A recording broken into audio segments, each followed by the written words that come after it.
आइए आज हम जानते हैं तापी या ताप्ती नदी के बारे में।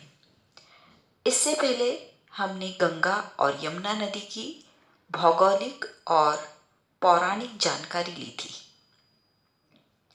तापी नदी मध्य प्रदेश, गुजरात और महाराष्ट्र इन 3 राज्यों में बहती है।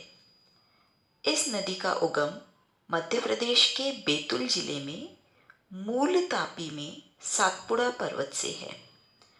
मूल तापी जहाँ पर ताप्ती नदी का मूल है या शुरुआत है।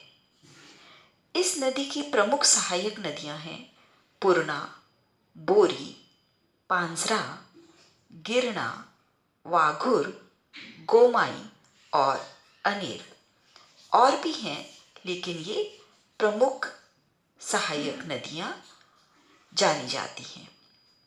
यह नदी पश्चिम वाहिनी नदी है और गुजरात में कैम्बे की खाड़ी में अरब सागर में जा मिलती है।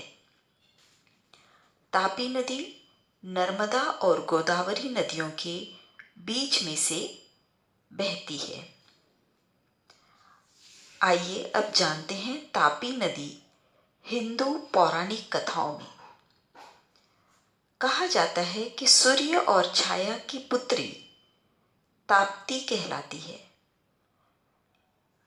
इस कारण ताप्ती के भाई हुए शनि, मनु, यम, कर्ण और बहन हुई यमुना यानी कि यमुना नदी। ताप्ती अप्सराओं से भी सुंदर कन्या थी। पृथ्वी तल पर सामवर्ण नामक राजा से उसका प्रेम विवाह हुआ था।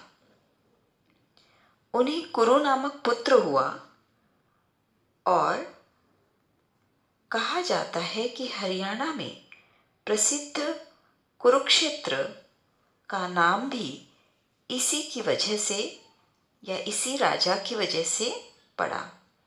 इसी वंश में महाभारत के कौरवों और पांडवों का भी जन्म हुआ।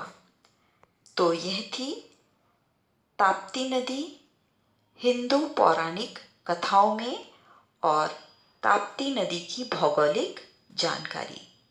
अगर आपको यह जानकारी पसंद आई है तो प्लीज़ वीडियो को लाइक, शेयर और सब्सक्राइब करना मत भूलिएगा। धन्यवाद।